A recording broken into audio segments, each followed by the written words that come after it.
स्वागत दोस्तों आपका अपने चल के सामने मोदी में चलेंगे। सबसे पहले सबसे बड़ी आपको बताएंगे दोस्तों, 89-85 के झोल में फंस गई भारतीय जनता पार्टी और जनता दल यूनाइटेड। इस्तीफा देने जा रहे नीतीश कुमार ने अचानक से अपना मूड बदला है। दोस्तों बताएंगे ऐसा क्या मामला सामने आया है जिसके बाद नीतीश कुमार के दो नेताओं को अचानक से दिल्ली चार्टर प्लेन से तलब किया गया है। बताएंगे डिटेल में क्या है पूरा मामला दोस्तों, और किस तरीके की कहानी मोदी वर्सेस नीतीश की देखने को मिल रही है, और क्या महागठबंधन है चौकन्ना, कभी भी मिलेगा मौका तो बनेगी महागठबंधन की सरकार। डिटेल में जानकारी अब तक पहुंचाएंगे। क्या चल रहा है बिहार में सरकार बनाने को लेकर दोस्तों, जोरदार घमासान। इसी के साथ में दो मराठी समाज की पार्टियों ने एक साथ एकजुटता दिखाते ही महाराष्ट्र की नंबर 2 पार्टी का पूरी तरीके से सुपड़ा साफ कर दिया है। दोस्तों बताएंगे 20,000 से ज्यादा कार्यकर्ताओं ने एक साथ पलटी मारी है। इसी के साथ में बिहार में हार को लेकर महागठबंधन की पार्टी तेजस्वी यादव की राष्ट्रीय जनता दल की ओर से समीक्षा बैठक बुलाई गई। दोस्तों बताएंगे इसमें क्या बड़े फैसले लिए गए हैं, क्या कोर्ट का दरवाजा खटखटाया जाएगा या फिर सड़कों पर उतर कर किया जाएगा जोरदार तरीके का आंदोलन, और किन कारणों से मिली है हार। बताएंगे डिटेल में क्या क्या जानकारियां दी जा रही है दोस्तों। इसी के साथ में चलेंगे एक एक करके सभी बड़ी अपडेट की तरफ, लेकिन उससे पहले अगर आप भी मानते हैं कि बिहार के विधानसभा चुनाव संपन्न होने के बाद अब 89-85 के आंकड़े में पूरी तरीके से जनता दल यूनाइटेड और बीजेपी वाले उलझ चुके हैं, तो इस वीडियो को लाइक करके लाल बटन दबाकर चैनल को सब्सक्राइब करके बेल आइकन दबाकर कमेंट बॉक्स में अपनी राय जरूर लिखकर बताएगा। दोस्तों चलते हैं सबसे पहले सबसे बड़ी ब्रेकिंग न्यूज अपडेट की तरफ, जहां पर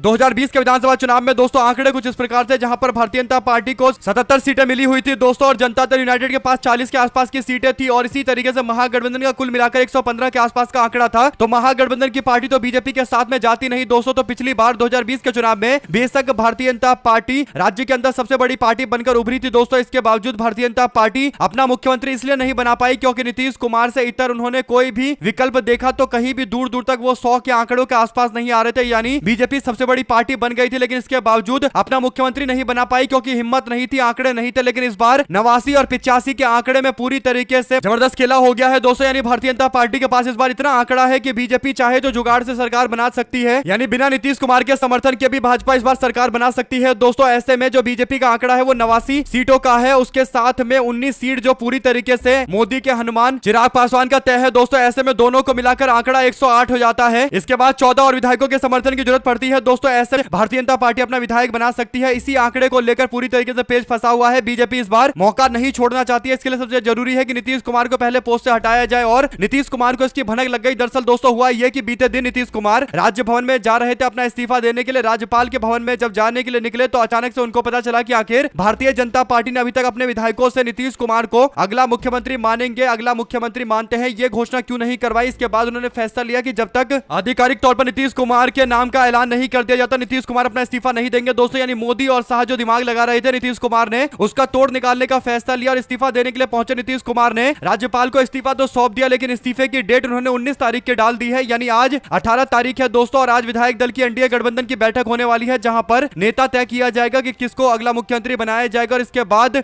सरकार बनाने की दावेदारी राज्यपाल के सामने रखी जाएगी दोस्तों। राज्यपाल अपने हिसाब से उस व्यक्ति को आगे करेंगे, उसको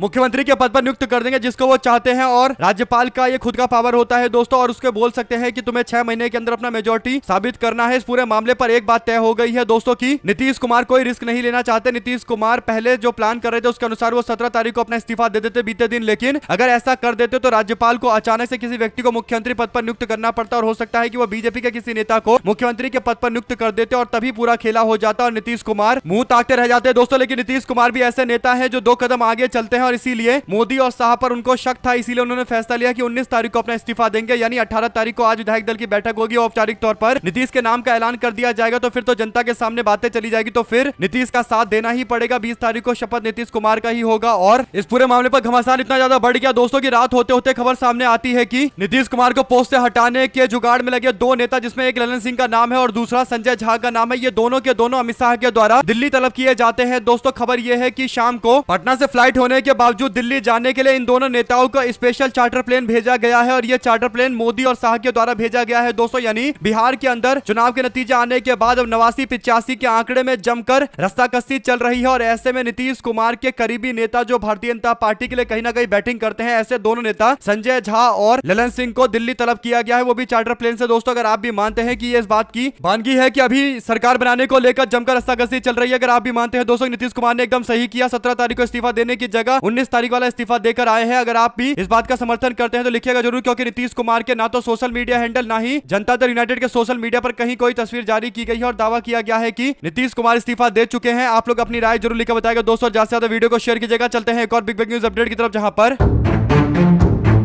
महाराष्ट्र में सबसे बड़े वोट बैंक यानी मराठी वोट बैंक को बीजेपी ने कमजोर इस तरीके से किया कि उद्धव ठाकरे की पार्टी जो मराठी समाज की जोर शोर से आवाज उठाती थी दोस्तों, उसको दो भाग में डिवाइड कर दिया गया, बांट दिया गया। यानी उद्धव ठाकरे की पार्टी को बांटकर एक शिंदे को ग्रुप दे दिया गया, एक उद्धव ठाकरे को ग्रुप मिला दोस्तों। इसी तरीके से एक और मराठी पार्टी एनसीपी को भी तोड़ डाला गया, जिसके कारण एनसीपी में दो खेमेबाजी हो गई और एनसीपी कमजोर हो गई दोस्तों। इन दोनों मराठी पार्टियों के कमजोर होने के कारण भारतीय जनता पार्टी महाराष्ट्र के अंदर सरकार चला रही है और बड़े बड़े दावे कर रही है दोस्तों। ऐसे में बीजेपी को एक्सपोज करते हुए एक जानकारी सामने आ रही है। खबर यह है दोस्तों कि मराठा वोटों को एकजुट करने के लिए शिवसेना, उद्धव ठाकरे गुट और एमएनएस एक साथ आ गई है दोस्तों, जिसका व्यापक असर देखने को मिल रहा है बिहार विधानसभा चुनाव, जहां पर एक और एनडीए गठबंधन के लिए अच्छी खबर लेकर आए तो दूसरी ओर महाराष्ट्र के अंदर एनडीए गठबंधन को अब तक का सबसे तगड़ा झटका लगा है दोस्तों। खबर यह है कि महाराष्ट्र के उप मुख्यमंत्री की पार्टी शिवसेना एकनाथ शिंदे के 20,000 से अधिक शिव सैनिकों ने एक साथ इस्तीफा दे दिया है दोस्तों। आपको बता दें कि शिव सैनिकों ने इस्तीफा देते हुए 55 शाखा प्रमुखों के इस्तीफे की भी जानकारी दी है दोस्तों। इस्तीफा तब आया है जब महाराष्ट्र के अंदर 246 नगर पालिकाओं और 42 नगर पंचायत के चुनाव होने वाले हैं। यहां पर 2 दिसंबर को मतदान होगा और 3 दिसंबर को वोटों की गिनती होगी दोस्तों। महाराष्ट्र में 2 दिसंबर को निकाय चुनाव होने वाले और इससे पहले महाराष्ट्र के उप मुख्यमंत्री एकनाथ शिंदे को तगड़ा झटका लगा है। करमाला विधानसभा क्षेत्र से चुनाव लड़ चुके शिवसेना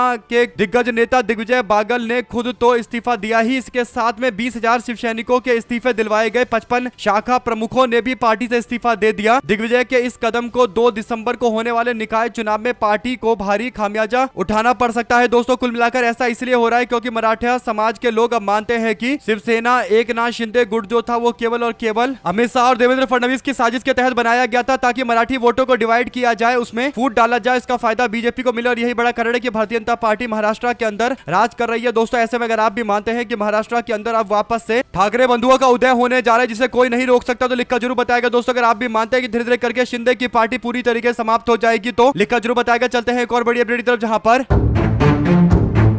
बाल ठाकरे के 13वें पुण्यतिथि के मौके पर शिवाजी पार्क में हजारों लोग एक साथ जुट गए और उसके बाद सभी ने श्रद्धांजलि दी है दोस्तों। हजारों हजार की संख्या में शिव सैनिक मौजूद थे। उद्धव ठाकरे अपनी पत्नी रश्मि के साथ बेटे आदित्य और चचेरे भाई महाराष्ट्र नवनिर्माण सेना के नेता राज ठाकरे के साथ में मौजूद थे दोस्तों। पूरा का पूरा परिवार, बाला साहब ठाकरे का पूरा परिवार एकजुट नजर आ रहा था और हजारों हजार की संख्या में कार्यकर्ताओं का हुजूम देखने को मिल रहा था। इससे एक बात स्पष्ट हो गई है कि एमएनएस पार्टी और शिवसेना यूबीटी इस बार वापस से मराठी वोटों को साथ में लेकर आएगी दोस्तों और पूरी तरीके से समीकरण बदला जाएगा। 2 शब्द जरूर लिखकर बताइएगा। चलते हैं एक और बड़ी अपडेट की तरफ, जहां पर बीते दिन बिहार विधानसभा चुनाव में सबसे खराब परफॉर्मेंस के बाद अब राष्ट्रीय जनता दल की ओर से एक समीक्षा बैठक बुलाई गई दोस्तों। राष्ट्रीय जनता दल को इस बार के चुनाव में केवल और केवल 25 सीटें मिली है, जबकि कांग्रेस पार्टी को 6 सीटें और एआईएमआईएम को 5 सीटें मिली है दोस्तों। टोटल निर्दलियों की बात करें या फिर महागठबंधन के लोगों की बात करें तो 3 सीटें मिली है। तो कुल मिलाकर जो आंकड़ा है वो काफी ज्यादा कम है दोस्तों। केवल महागठबंधन को 32-37 सीटें मिली है दोस्तों। ऐसे में जो जानकारी है उसके अनुसार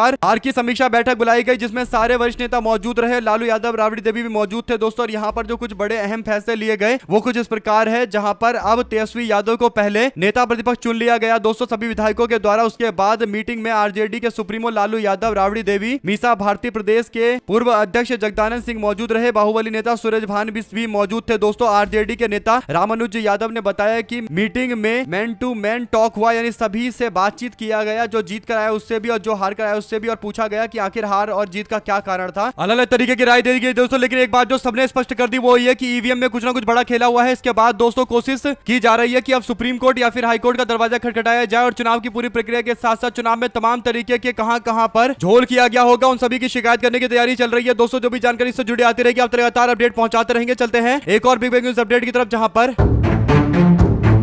बिहार में चुनाव के अंदर राष्ट्रीय जनतांत्रिक गठबंधन यानी एनडीए की प्रचंड जीत के बाद अब उत्तर प्रदेश के अंदर भी चर्चाएं तेज हो गई है दोस्तों। यूपी के विपक्षी गठबंधन में चुनावी सुगबुगाहट तेज हो गई है। समाजवादी पार्टी, सपा और कांग्रेस पार्टी दोनों ही अलर्ट मोड में है दोस्तों। वहीं पर समाजवादी पार्टी भी सीटों के मामले को लेकर सख्त संदेश जारी कर रही है। दोनों दलों के बीच में, पार्टियों के बीच में सीट शेयरिंग के सवाल पर अभी से सख्त रुख अपनाया जा रहा है दोस्तों। समाजवादी पार्टी के नेताओं ने संकेत दिया है कि 2022 के चुनाव के आधार पर सीट शेयरिंग होगा विपक्ष की पार्टियों के बीच में, यानी कांग्रेस पार्टी को बमुश्किल 30 से 35 सीटें देने को लेकर समाजवादी पार्टी तैयारी कर रही है। समाजवादी पार्टी के नेताओं ने कांग्रेस पार्टी को लेकर इस तरीके के बयानबाजी करनी शुरू कर दी है। कारण यह है दोस्तों कि बिहार के विधानसभा चुनाव के अंदर कांग्रेस पार्टी का परफॉर्मेंस काफी खराब रहा था। इसी बात को दोहराते हुए उत्तर प्रदेश के अंदर भी सीटों का बंटवारा किया जाएगा। अब देखते हैं इस पर समाजवादी पार्टी की ओर से क्या प्रतिक्रिया सामने आती है दोस्तों, क्योंकि कई सारे वरिष्ठ नेताओं की ओर से अब कहा जा रहा है कि समाजवादी पार्टी कांग्रेस पार्टी के साथ सीट बंटवारे को लेकर ज्यादा कॉम्प्रोमाइज करेगी नहीं। ज्यादा से ज्यादा वीडियो को शेयर कीजिएगा। चलते हैं एक और बिग न्यूज अपडेट की तरफ, जहां पर पूरे असम भर के अंदर भारतीय जनता पार्टी का हर कोने में विरोध हो रहा है दोस्तों। ऐसा ही एक विरोध एक और जगह देखने को मिला, जहां पर भारी संख्या में लोग फिर से असम में मैदान में उतरे और ये सारे आदिवासी समाज के लोग हैं दोस्तों, जो अपने हाथ में मसाल लेकर घरों से बाहर निकलकर बीजेपी सरकार से एसटी स्टेटस की मांग कर रहे हैं। अब इस मामले पर जो भी जानकारी आती रहेगी आप तक लगातार पहुंचाएंगे, लेकिन लोगों ने सोशल मीडिया पर कहा कि यह विरोध तो हमें बिहार के अंदर भी देखने को मिला था, जहां पर छात्रों ने अपनी नौकरी को लेकर नीतीश कुमार के खिलाफ भी जोरदार तरीके का मोर्चा खोला था, लाठीचार्ज भी हुआ था, जिसके कारण बड़ी संख्या में लोग नीतीश सरकार को बदलने की बातें कर रहे थे। लेकिन अंत में रिजल्ट इस तरीके का आया तो सवाल और ज्यादा गहराते हैं। दो शब्द जरूर लिखकर बताएगा। चलते हैं एक और बिग न्यूज अपडेट की तरफ, जहां पर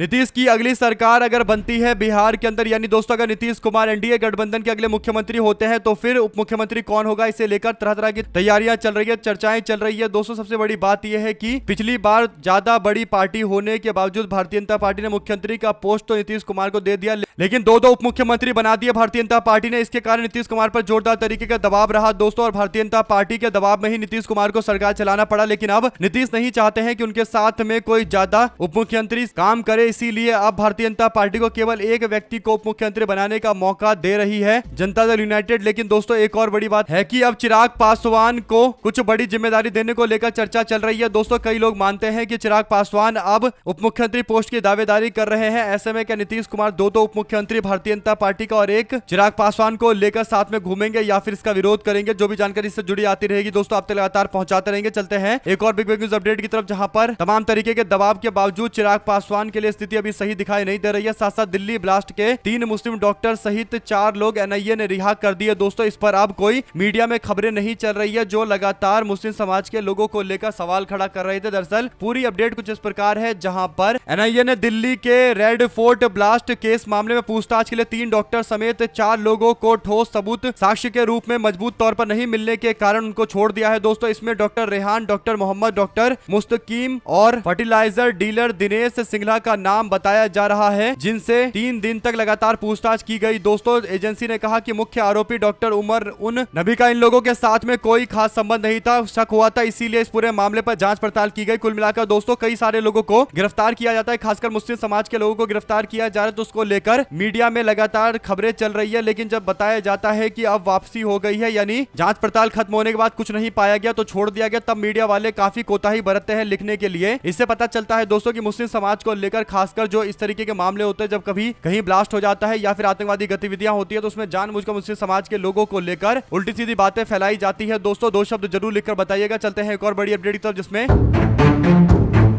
देश के अंदर 12 राज्यों के अंदर अतिरिक्त एसआईआर का अभियान शुरू हो चुका है दोस्तों। इन 12 राज्यों के अंदर दबाव में है कई सारे बड़े अधिकारी, एसआईआर के चलते भारी दबाव है सबसे ज्यादा बीएलओ के ऊपर, यानी बूथ लेवल ऑफिसर के ऊपर दोस्तों, जिसमें से 3 ऑफिसर ने अलग अलग राज्यों के अंदर अपनी जान दे दी है दोस्तों। एक है राजस्थान के मुकेश जांगिड़, एक है केरल के अनीश जॉर्ज और मध्य प्रदेश के उदय भान सिहारे। अब सवाल उठता है दोस्तों सबसे बड़ा कि ये जब एसआईआर की प्रक्रिया पर इतना ज्यादा दबाव बना के अधिकारियों को एसआईआर करवाया जा रहा है तो फिर कैसे काम चलेगा? एक तो एसआईआर के कारण अधिकारी दबाव में है, ऊपर से अधिकारियों के द्वारा भी आनन फानन में इस मामले को किया जा रहा है दोस्तों, जिसके कारण एसआईआर पर सवाल उठता है कि ये गलत लोगों के नाम ऐड कर रहा है और जल्दबाजी में कराया जा रहा है, जिसके कारण ज्यादातर कर्मचारियों को परेशानी का सामना करना पड़ रहा है और इसीलिए इस तरीके के मामले सामने आ रहे हैं दोस्तों। ऐसे में अगर आप भी मानते हैं कि एसआईआर के इस मामले को लेकर चुनाव आयोग को कुछ नए दिशा निर्देश जारी करने चाहिए और भी टाइम देना चाहिए हर राज्यों के अंदर लोगों को एसआईआर करवाने के लिए दोस्तों, ताकि लोग आराम से शांति से एसआईआर करवा ले। लेकिन आनन फानन में जो चुनाव से पहले वाले राज्य है वहां पर ऐसा करवाया जा रहा है कि एसआईआर पहले करवा लिया जाए, और यही बड़ा कारण है दोस्तों कि बंगाल के अंदर भी कई सारे लोग इन्हीं बातों को लेकर परेशान है और अधिकारियों में सबसे ज्यादा दबाव है। 2 शब्द जरूर लिखकर बताएगा। चलते हैं एक और बड़ी अपडेट की तरफ, जहां पर बिहार विधानसभा चुनाव में एनडीए ने जीत हासिल कर ली, तो उसके बाद शत्रुघ्न सिन्हा की ओर से एक बयान आया दोस्तों। उन्होंने नीतीश कुमार को बधाई देते हुए जमकर तारीफ करते हुए कई सारी बातें बोल दी दोस्तों, इसको लेकर अब सवाल खड़े हो गए हैं। तृणमूल कांग्रेस की ओर से इस पूरे मामले पर पर अब स्पष्टीकरण दिया जा रहा है। तृणमूल कांग्रेस के सांसद कह रहे हैं कि क्योंकि बिहार से हैं शत्रुघ्न सिन्हा और बंगाल में राजनीति करते हैं। आसनसोल के सांसद ने जो बयान दिया है ये पार्टी के ऑफिशियल बयान से इतर है। उन्होंने व्यक्तिगत तौर पर बयान दिया है, इसका पार्टी से कोई लेना देना नहीं है। हम लोग नीतीश कुमार को लेकर या इस सरकार के चुनाव की प्रक्रिया को लेकर ऐसा बयान नहीं दे रहे हैं। ऐसे में दोस्तों अपने आप को अलग करके कहीं ना कहीं मैसेज भेज रहे हैं कि शत्रुघ्न सिन्हा अलग है और तृणमूल कांग्रेस की विचारधारा इस मामले को लेकर अलग है। आप लोग क्या कहना चाहते हैं लिखकर जरूर बताएगा। चलते हैं एक और बड़ी अपडेट तक, जिसमें प्रशांत किशोर की पार्टी ने बिहार में एक बड़ा फैसला लिया है। दोस्तों पार्टी ने कहा है कि वो 18 नवंबर 2025 को प्रेस कॉन्फ्रेंस में सब कुछ बताने जा रहे हैं कि आखिर बिहार विधानसभा चुनाव को लेकर आने वाले दिनों के अंदर क्या रणनीति होगी। सवाल ये उठ रहा था कि क्या प्रशांत किशोर राजनीति छोड़ देंगे, जैसा वो अपने एक वीडियो में बोल रहे थे। उनसे पूछा गया था कि क्या जनता दल यूनाइटेड को 25 से ज्यादा सीट आएगी तो आप इस्तीफा देंगे, तो उन्होंने बोला मैं बिल्कुल इस्तीफा दे दूंगा। 25 से ज्यादा सीटें अगर नीतीश कुमार और जनता दल यूनाइटेड की आ जाती है। ऐसे में मनोज भारती का बयान आया है। उन्होंने कहा है कि जनसुराज की एक अहम घोषणा है। घोषणा यह है कि प्रशांत किशोर आज यानी 18 तारीख को सुबह तकरीबन 11:30 बजे के आसपास जनसुराज कैंप पाटलिपुत्र गोलबंदर पटना में एक महत्वपूर्ण प्रेस कॉन्फ्रेंस को संबोधित करेंगे। इस प्रेस कॉन्फ्रेंस में आने वाले दिनों की रणनीति और बिहार की राजनीति को लेकर महत्वपूर्ण चर्चा में बातें साझा की जाएगी। सभी समर्थकों, कार्यकर्ता और मीडिया साथियों से समय पर उपस्थित रहने का अनुरोध किया गया है। यानी मनोज भारती की ओर से भी कहा जा रहा है कि जनसुराज पार्टी को लेकर कुछ बड़ा फैसला होगा। अब सवाल सबसे बड़ा यह है कि जनसुराज पार्टी के संस्थापक प्रशांत किशोर क्या खुद से मैदान में उतरेंगे या फिर अब वापस से अपने काम पर लौट जाएंगे, यानी राजनीतिक सलाहकार बनकर अलग अलग पार्टियों को राजनीति की सलाह देने के काम पर लौट जाएंगे। क्योंकि आने वाले 2026 के चुनाव में थालापति विजय की पार्टी एक बड़ी भूमिका निभा सकती है तमिलनाडु में, और इसके लिए उन्होंने प्रशांत किशोर को जिम्मेदारी दी है कि पूरी ब्रांडिंग की जिम्मेदारी ली जाए। ऐसे में दोस्तों देखना यह होगा कि किस तरीके के नतीजे तमिलनाडु सामने आते हैं। अगर प्रशांत किशोर वहां जाएंगे तो फिर वहां भी उनको जज किया जाएगा। ऐसे में दोस्तों एक बात तो तय है कि प्रशांत किशोर के पास अब ज्यादा विकल्प है नहीं, या तो वो अपने पुराने काम में लौट जाए और लोग उनको भूल जाएंगे, या फिर बिहार में जो वो अब तक कर रहे थे उनको करना पड़ेगा। और ये काम काफी मुश्किल है क्योंकि 5 साल तक बिना किसी परिणाम की अपेक्षा के इस तरीके से जमीन पर जाकर लोगों से बातचीत करना, असली मुद्दों के इर्द गिर्द चर्चा करना काफी मुश्किल काम है। दोस्तों 2 शब्द जरूर लिखकर बताइएगा। चलते हैं एक और बड़ी अपडेट की तरफ, जिसमें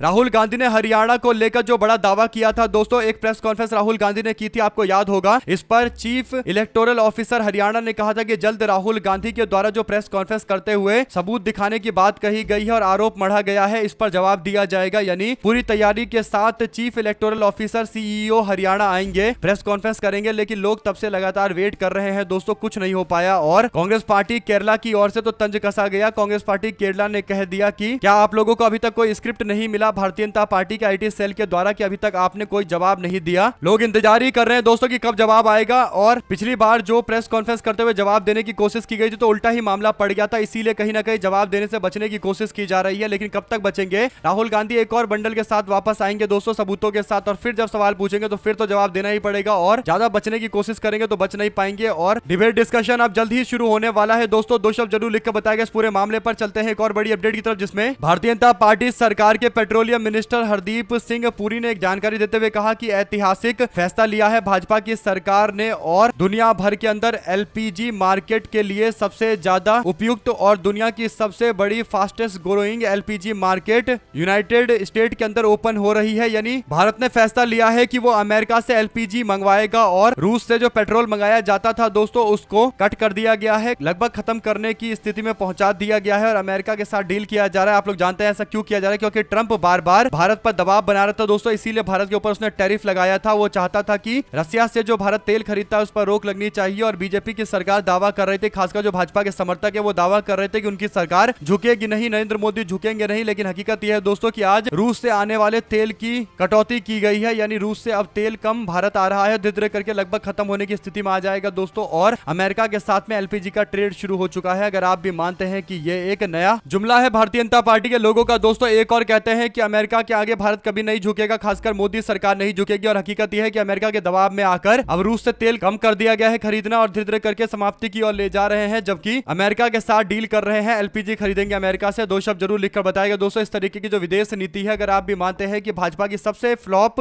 सबसे नकारा विदेश नीति है और यही बड़ा कारण है कि भारतीय जनता पार्टी को कई सारे मुद्दों पर लगातार असफलता मिल रही है और इससे भारत का नुकसान हो रहा है, लेकिन फिर भी बीजेपी के लोग मानने को तैयार नहीं है। चलते हैं एक और बड़ी अपडेट की तरफ दोस्तों, जहां पर बदरुद्दीन अजमल हिमंत विश्व शर्मा की लाइफ लाइन है। जब भी हिमंत विश्व शर्मा को जरूरत पड़ती है वो 108 नंबर पर डायल करते हैं। इस बार सिर्फ बदरुद्दीन अजमल से काम नहीं चलेगा बल्कि असदुद्दीन ओवैसी भी असम के अंदर हिमंत विश्व शर्मा को फायदा पहुंचाएंगे। दरअसल दोस्तों हुआ पहली बार ऐसा है कि अब असम के अंदर AIMIM यानी मीम पार्टी और बदरुद्दीन अजमल की पार्टी के बीच में गठबंधन होने जा रहा है दोस्तों। और ये जो गठबंधन है ये गठबंधन कहीं ना कहीं कांग्रेस पार्टी को भारी नुकसान पहुंचाएगा। जो पहले दोनों साथ में लड़ते थे तो अच्छा खासा वोट मुस्लिम समाज का भी इनको मिलता था, लेकिन अब स्थिति ऐसी बन गई है दोस्तों कि अब AIMIM और बदरुद्दीन अजमल की पार्टी एक साथ मिलकर चुनाव लड़ेगी, जिसके कारण मुस्लिम बाहुल्य क्षेत्र के अंदर इन दोनों की अच्छी खासी सीटें आ सकती है और नुकसान कांग्रेस पार्टी का होगा। आप पूरे मामले पर क्या राय देना चाहते हैं लिखकर जरूर बताएगा। ज्यादा से ज्यादा वीडियो को शेयर कीजिएगा दोस्तों। चलते हैं एक और बड़ी अपडेट की तरफ, जहां पर